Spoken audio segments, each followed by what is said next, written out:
Vous m'entendez bien? Ah, euh, premièrement, avant de commencer mon témoignage, je, je remercie à Dieu de préparer cette journée-là pour moi. Et je me remercie à tous. Et je remercie à Alain puis Liliane qui, qui m'enseignaient sur la parole de Dieu. Et moi, je connais, il, il m'enseigne beaucoup sur les paroles de Dieu. Puis je la remercie beaucoup. Et je remercie. Euh, Maintenant, je commence mon témoignage.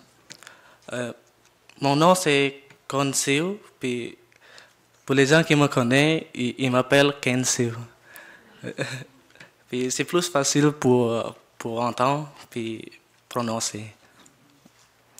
Puis moi je remercie à Dieu que mon père est là, puis ma mère est là, puis mon cousin est là aussi. Ada est ici. Puis mon, mon père, il vient des États-Unis, puis il vit là-bas tout seul, puis il est venu ici à chaque été, il est venu ici visiter nous.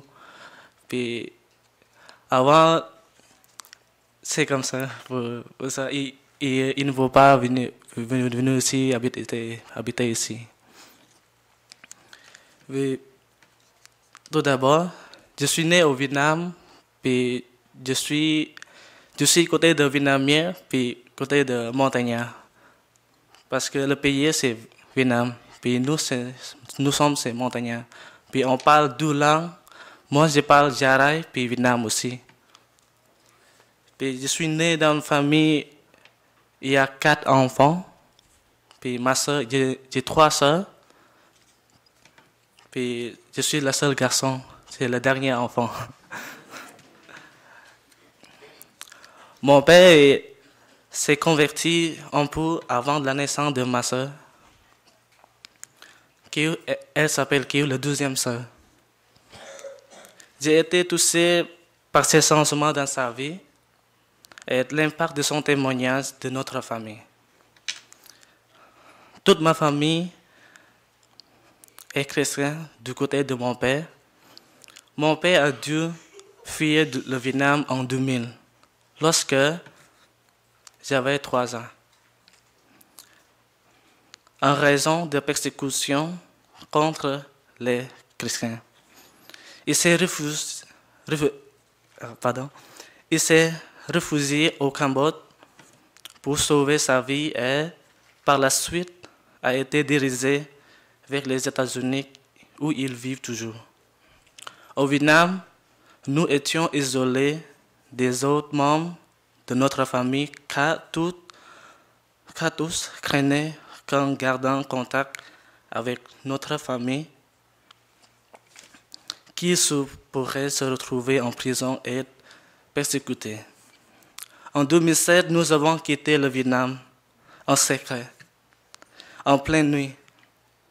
S'il nous avait tous découvert, ma mère aura été mise en prison. Nous sommes restés dans un camp de réfugiés au Cambodge de 2007 à 2011. C'était une sorte de prison car on ne pourrait pas sortir de l'immeuble qui était plein de monde. Je suis convaincu que c'est Dieu qui nous a menés au Canada en 2011. Au début, nous avons été au carrefour des chrétiens de la capitale pendant environ un an. Et puis, nous avons commencé à assister aux réunions de vendredi soir à l'église organisée par Alain et Liliane. Ils venaient nous chercher aussi pour le dimanche matin. Après, j'ai arrêté d'aller à l'église pendant environ un an. J'ai décidé d'y retourner en 2014 parce que mes amis étaient là. Lorsque nous rencontrons d'études bibliques chez André Gossier, en dimanche matin, Alain nous a demandé pourquoi on allait à l'église. J'ai commencé à me poser des questions. Est-ce que je viens pour Dieu ou pour mes amis? C'est c'est lorsque, de ces rencontres, que j'ai réalisé que le baptême ne sauve pas. Parce qu'avant, moi, j'ai vraiment peur de baptiser car j'ai peur que je vais faire encore des erreurs. Puis, un jour, j'ai réalisé que le baptême n'est pas sauvé. Puis, baptême, c'est ça pour, pour montrer on so- que j'accepte Dieu dans ma vie. Même si je baptême après, même si le baptême, moi je me sens sauvé. Même si le baptême, notre cœur, encore des pécheurs. Moi, quand je connais dans la Bible dans la Bible, Dieu dit dans la Bible dit, même si on fait des erreurs, nous, on est des pécheurs. On est avec ça. C'est le privé de la gloire de Dieu. J'ai peur de me baptiser. Que je savais que j'étais un pécheur. En soirée, j'ai demandé à Dieu, j'ai prié à Dieu parce que je reconnais que je suis un pécheur. Quand je reconnais mon péché, j'ai tellement triste, je ne sais pas comment on dit, je ne sais pas comment, je sais. Peut-être que vous aussi, vous me ressentez comme moi aussi. Quand on connaît que, parce que Dieu est un Dieu, il nous donne un fils, on donne de son fils. Il descend sur terre, puis moi pour nous tous. Moi, j'ai réalisé ça. Il est mort pour moi. Pourquoi moi, je ne peux pas, je ne peux pas payer ça. Même si tout ce que je veux, de la suite, de la reconnaître, de reconnaître plus, d'avance dans ma vie chrétienne.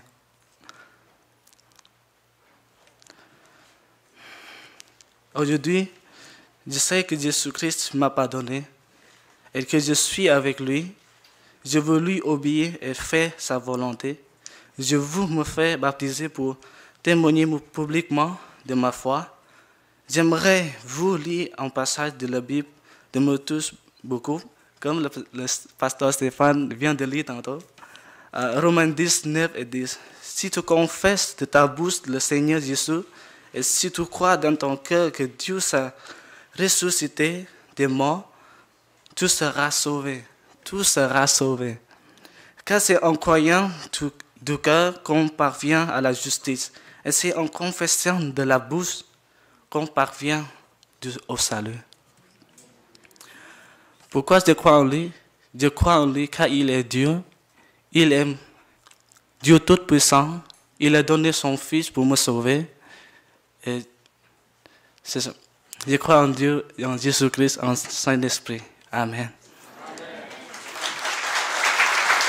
Merci à tous. Cette terre, le Seigneur Jésus a dit à ses disciples, « Allez, faites de toutes les nations des disciples, les baptisant au nom du Père, du Fils et du Saint-Esprit, et enseignez-leur à observer tout ce que je vous ai prescrit. » Alors pourquoi ce baptême? Pourquoi être plongé ainsi, dans ce cas-ci, une cuve d'eau? Qu'est-ce que ça peut bien représenter entre sa profession de foi et ce geste? Eh bien, le lien est le suivant. Ce baptême, qui est une ordonnance du Seigneur Jésus, permet à la personne qui veut témoigner publiquement de sa foi de s'identifier à Jésus-Christ dans sa mort, dans son ensevelissement et dans sa résurrection. Il s'identifie à Christ dans l'œuvre qu'il a accomplie pour notre salut. Ken, par sa foi en Jésus-Christ, est devenu une nouvelle créature. Il y a le Ken ancien et le Ken nouveau. Et le Ken nouveau existe grâce à la vie de Dieu qui habite en lui.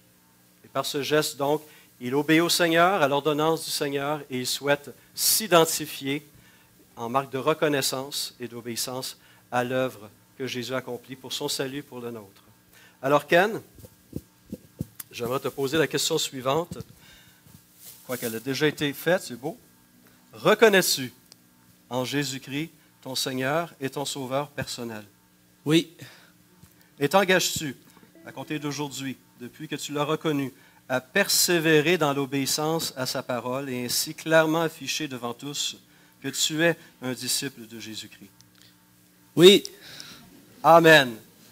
Eh bien, sur la profession de cette foi, mon cher Ken, je te baptise au nom du Père, du Fils et du Saint-Esprit. Bravo. Amen.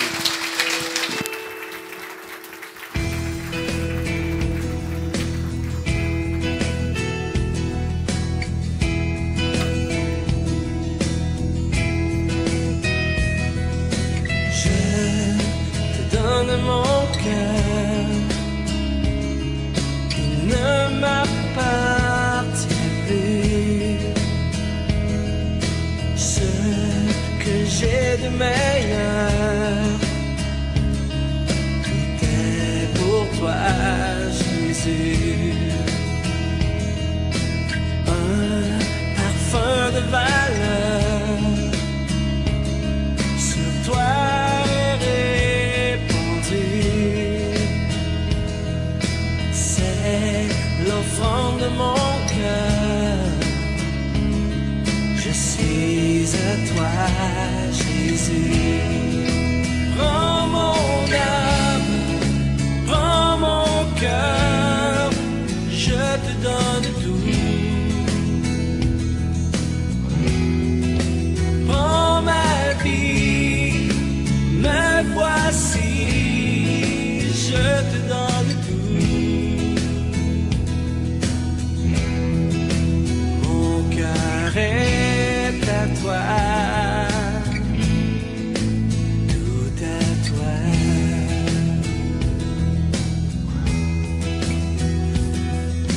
Je te donne mon cœur, il ne m'appartient plus. Ce que j'ai de meilleur, tout est pour toi, Jésus.